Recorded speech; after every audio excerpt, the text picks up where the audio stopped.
ये Marhaura diesel locomotive plant जो है भारतीय रेल का एक ड्रीम प्रोजेक्ट है, जिसके तहत पहले हम लोग लोकोमोटिव की सप्लाई इंडियन रेलवे सिस्टम में की जा रही थी।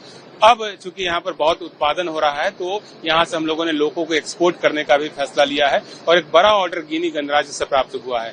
वहां पर स्टैंडर्ड गेज के लोकोमोटिव्स की आवश्यकता थी और उसी के मद्देनजर प्लांट को मॉडिफाई करके स्टैंडर्ड गेज लोकोमोटिव का उत्पादन प्रारंभ किया गया है और 150 लोकोमोटिव अगले 3 साल में गिनी गणराज्य को भेजे जाने हैं। वहां पर एक आयरन ओर का बहुत बड़ा खदान मिला है, उस खदान में ही इसको लगाया जाएगा। एक लोकोमोटिव की जो क्षमता है वो 4500 हॉर्स पावर की है। 2 लोकोमोटिव मिलाकर के यदि काम करेगा तो 9000 हॉर्स पावर के साथ सिंगल कैब की मदद से हम लोग पूरा का पूरा लोड जो 100 वैगन का होता है उसको पुल करने में सफल हो पाएंगे। तो निश्चित रूप से भारत देश के लिए एक बहुत बड़ी उपलब्धि है और इस प्लांट के लिए भी बहुत बड़ी उपलब्धि है।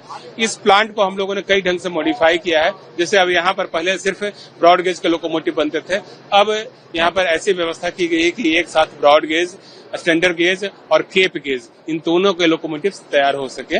स्टैंडर्ड गेज और केप गेज के जो लोकोमोटिव है उनका डिमांड इंटरनेशनल मार्केट में है। अफ्रीका हो, ऑस्ट्रेलिया हो, पश्चिम यूरोप के देश हैं, इन सभी जगहों पर स्टैंडर्ड गेज के लोकोमोटिव की डिमांड होती है। वहीं साउथ अफ्रीका और कुछ न्यूजीलैंड के पार्ट्स में केप गेज के लोकोमोटिव की डिमांड होती है।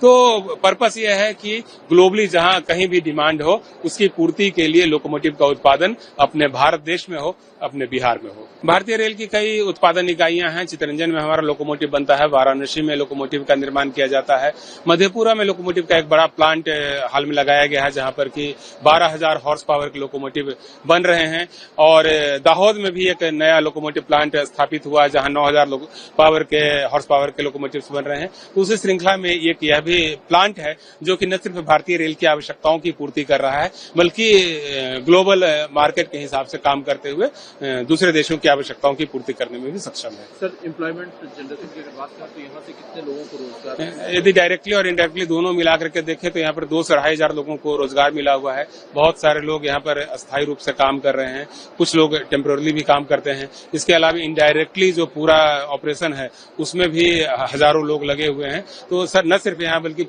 पूरे भारत में भी इसकी कई इकाइयां हैं, मेंटेनेंस इकाइयां हैं, वहां पर भी करीब 1000 लोग लगे हुए हैं। तो सब मिलाकर आप देखें तो 4 से 5,000 लोगों को रोजगार देने में यह प्लांट सक्षम है।